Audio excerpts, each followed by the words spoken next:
He drives the night shift because that's when the city reveals its secrets. Passengers think he's just another cabbie trying to make ends meet. Quiet, unassuming, forgettable. They have no idea that behind the wheel sits a man who once led rangers through the deadliest urban warfare zones. But tonight, when corrupt cops try to silence an innocent witness, they're about to learn why you should never underestimate the taxi driver who's been watching. Welcome to the Silent Legends. Before we begin today's story, tell us in the comments which city you're watching from, and if you believe stories like this deserve to be told, hit that subscribe button to support us. The yellow cab looked like every other taxi in Chicago. Dented bumper, faded paint, worn seats that had seen too many late-night passengers. But the man behind the wheel was different.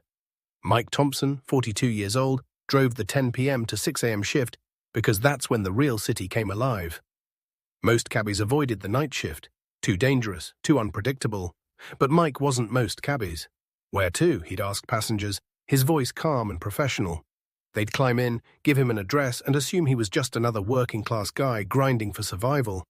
They never noticed how his eyes constantly scanned the mirrors, how he took routes that maximized escape options, how he positioned the cab for quick departure at every red light. 8 years he'd been driving these streets. 8 years since he'd left the 75th Ranger Regiment. 8 years of building the most comprehensive intelligence network the Chicago PD didn't know existed. Mike's cab wasn't just transportation, it was a mobile surveillance unit. Hidden cameras recorded every passenger conversation, GPS tracked every route, every stop, every pattern. And his mind, trained by 12 years of urban warfare, processed it all into actionable intelligence. He knew which cops took bribes, which judges fixed cases, which politicians had dirty money, which businesses laundered cash. All of it filed away in his head, waiting for the right moment. Tonight would be that moment, 4:07 p.m. Mike sat outside the Hancock building, engine running, watching the late-night foot traffic. Downtown Chicago after midnight was its own ecosystem, business people heading home from late meetings, club kids starting their night, and the predators who hunted them both. His radio crackled. Unit 47, pick up at 1200 North Lake Shore Drive, passenger name Sarah. Mike knew that address. Luxury high-rise usually meant wealthy passenger, good tip, easy ride. But something felt wrong. Copy dispatch, en route. Mike pulled up to the building. A woman emerged from the shadows, mid-30s, professional clothes but wrong body language. She wasn't walking like someone going home. She was moving like someone running. Sarah Chen. Mike recognized her immediately. Assistant District Attorney, the one prosecutor in Chicago who couldn't be bought. And based on her current state, someone who'd just discovered something she wasn't supposed to know. She climbed into his cab, breathing hard. Airport. Fast. Mike studied her in the mirror, hands shaking, constantly checking behind them, clutching a manila envelope like her life depended on it. Everything okay, Mom? Just drive, please. But Mike was already processing tactical information. 2 black SUVs had pulled out behind them. Professional tail, maintaining distance. Not random crime. This was organized. Mom, Mike said calmly, I think we have a problem. Sarah looked in the mirror and saw what Mike had already spotted. Oh God, they found me. Who found you? Corrupt cops. I have evidence of a protection racket, millions in dirty money, high-ranking officers involved. She held up the envelope. This could destroy half the department. Mike's mind shifted into combat mode. Passenger in danger, multiple hostiles, urban environment, civilians present. Rules of engagement, protect the asset. How many are we talking about? At least 6 officers, maybe more. They killed the witness who was going to testify. Now they want this evidence and me dead. The SUVs were closing distance. Mike recognized the tactical formation. These weren't street cops. This was a coordinated elimination team. Ma'am, I need you to listen carefully. I'm not just a taxi driver. I can get you out of this alive, but you have to trust me. Sarah studied his reflection. Something had changed in his voice. Authority, command presence. Who are you? Someone who's been watching these streets for 8 years. Someone who knows exactly which cops you're talking about. And someone with the skills to make sure you live long enough to expose them. The first SUV accelerated, pulling alongside. Mike saw the passenger window rolling down. Mike yanked the wheel hard left, tires screaming as the cab shot across 3 lanes of traffic. The SUVs tried to follow, but Mike had advantages they didn't expect.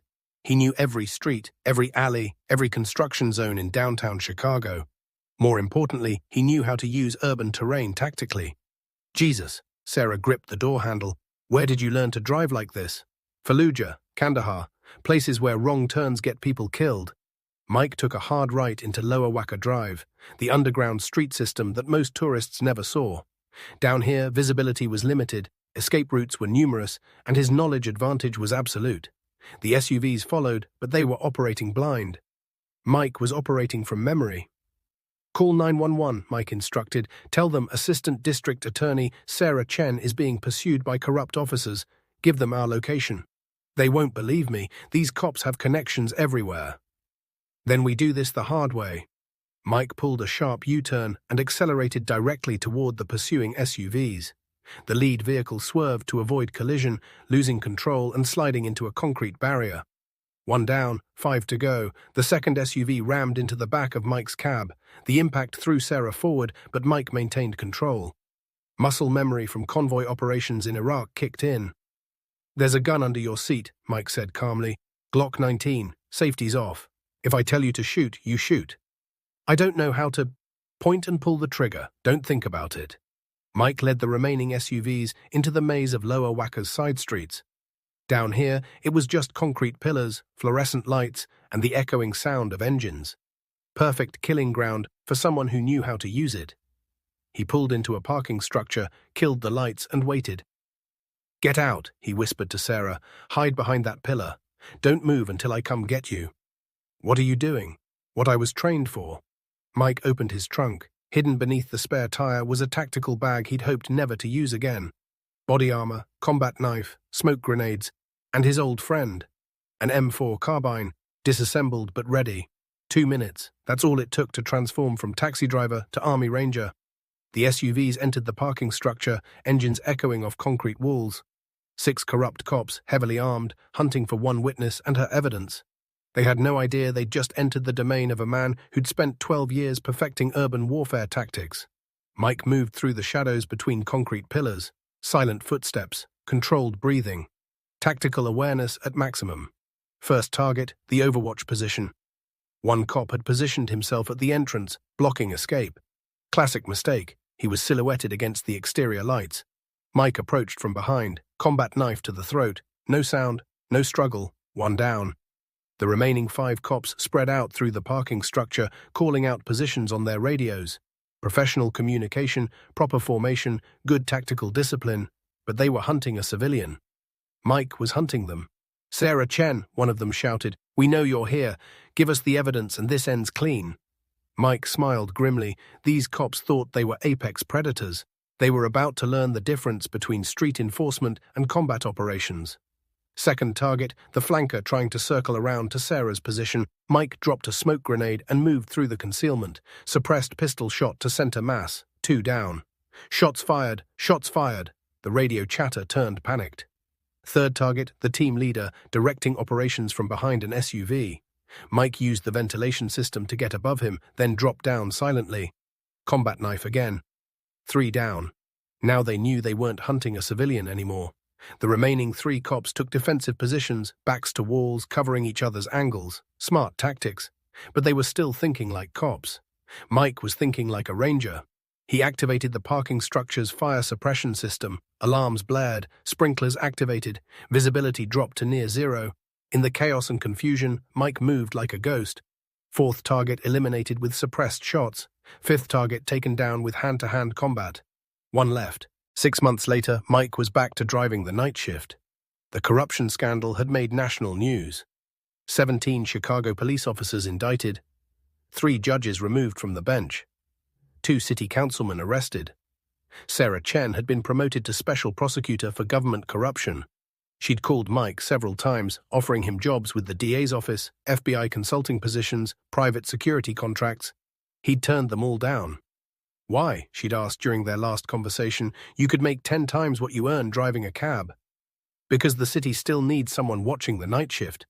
And he was right, corruption was like a hydra. Cut off one head, 2 more appeared, but Mike was still out there, invisible observer in a yellow cab, building intelligence, watching for the next threat. His radio crackled. Unit 47, pick up at Grant Park. Passenger says it's urgent. Mike started the engine. Copy dispatch, en route.